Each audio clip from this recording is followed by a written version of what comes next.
ہمارا نفس کہتا ہے یہ جسم میرا ہے، میری ملکیت ہے، اٹس مائی ڈومین، میری خواہش پوری کرنی ہوگی۔ جیسے اس نے کہا میں نہیں جانتا کوئی خدا ہے میرے سوا اور میرے اوپر، میں نہیں مانتا، نفس بھی کہتا میں نہیں ماننے کو تیار، کیا حلال ہے کیا حرام ہے، کیا جائز ہے کیا ناجائز، میری خواہش پوری کرو۔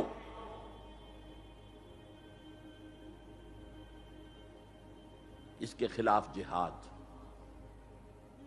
یہ پہلی منزل کا جہاد ہے۔ اور آپ کو معلوم ہے 3 منزلہ عمارت ہے تو بلند ترین تو ہے تیسری منزل، اہم ترین ہے پہلی منزل۔ پہلی منزل بنے گی تو دوسری بنے گی، دوسری ہوگی تو تیسری بنے گی نا۔ پہلی منزل یہ ہے اور اہم ترین یہ ہے۔ اسی لیے مولانا روم نے کہا نفس ماں ہم کم ترس فرعون نیست، میرا نفس بھی فرعون سے کم نہیں ہے، لیکن ایراعون نیست، اس کے پاس لاؤ لشکر تھا، اس نے زبان سے بھی کہہ دیا تھا انا ربکم الاعلی، میں ہوں خدا۔ میرا نفس بیچارہ اس کے پاس کوئی لاؤ لشکر نہیں، زبان سے تو یہ کچھ نہیں کہتا، اندر یہی کہتا میں بادشاہ ہوں اس وجود کا، میری مرضی پوری ہو۔ تو اسٹرگل اگینسٹ دس بیسر سیلف، ایک سیلف ہے اونچی سیلف، خودی، انا، ایگو، اور ایک ہے یہ بیسر سیلف، یہ ہماری جبلتیں جو اندھی بہری ہیں، جو حلال اور حرام سے انہیں کوئی غرض نہیں، ان کے خلاف جہاد کرنا۔ آپ نے فرمایا صلی اللہ علیہ وسلم المجاہد من جاہد نفسہ، اصل مجاہد وہ ہے جو اپنے نفس کے خلاف جہاد کر سکے۔ تمہارے اندر یہ دشمن تو بیٹھا ہوا ہے، تکڑا ہے، تمہیں کنٹرول کر رہا، چلے آؤ باہر کے دشمنوں سے جہاد کرنے کے لیے۔ تم نے ٹانگے کو گھوڑے کے آگے باندھ دیا۔ اور ایک دفعہ حضور سے پوچھا گیا ای الجہاد افضل یا رسول اللہ، اے اللہ کے رسول سب سے افضل جہاد کون سا ہے؟ فرمایا ان تجاہد نفسک فی طاعت اللہ، اپنے نفس کے خلاف جہاد کرو، اسے اللہ کا مطیع کرو۔ یہ جو اندر کی کشمکش ہے، کشاکش ہے، یہ جہاد فی سبیل اللہ کا نقطہ آغاز، اللہ کا مطیع بنانا ہے نفس کو۔ اس کے ساتھ 2 سب لیول اور ہیں۔ اس نفس کو بھڑکانے والی ایک قوت ہے انویزیبل، اور ویزیبل بھی ہے۔ انویزیبل قوت سب سے بڑی ابلیس، شیطان، لعین، اور اس کے چیلے چانٹے جنات میں سے، اور ویزیبل میں انسانوں میں جو اس کے ایجنٹ ہیں، جو فحاشی کو کلچر کا نام دے، یہ اس ابلیس کے چیلے ہیں۔ ان کے خلاف جہاد نہیں کریں گے آپ، اگر آپ ان کے خلاف ایگریسو ایٹیٹیوڈ اختیار نہیں کریں گے تو آپ ان کے دباؤ میں آ جائیں گے۔ ان الشیطان لکم عدوا فاتخذوہ عدوا، اے لوگو یہ شیطان تمہارا دشمن ہے، اس کو اپنا دشمن سمجھو۔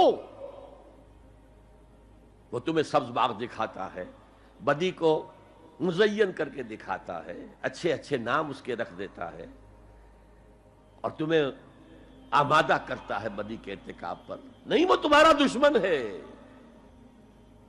افتتخذونہ وذریتہ اولیاء من دونی، تم مجھے چھوڑ کر اسے اور اس کے چیلے چانٹوں کو تم اپنا دوست بناتے ہو۔ نہیں، شیطان کے خلاف جنگ کرو۔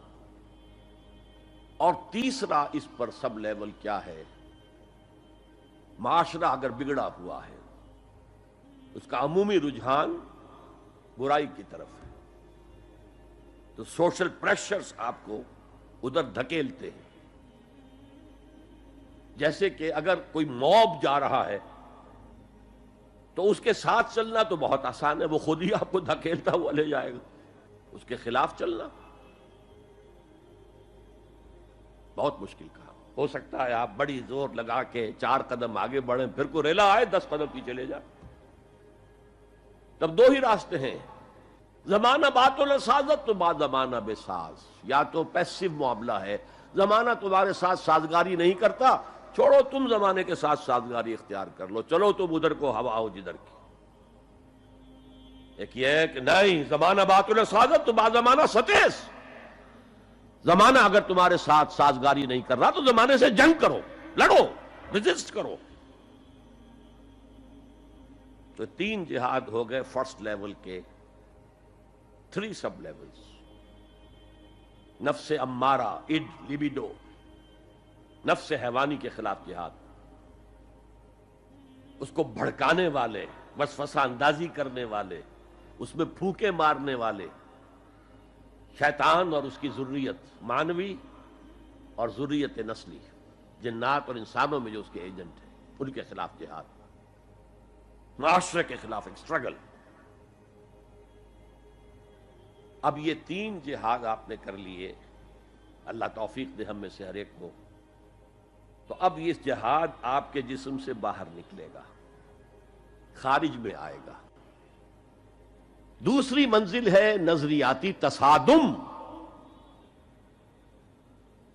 اگر آپ نے ایمان کا نظریہ اختیار کیا ہے تو الحاد کا نظریہ رکھنے والے بھی موجود ہیں۔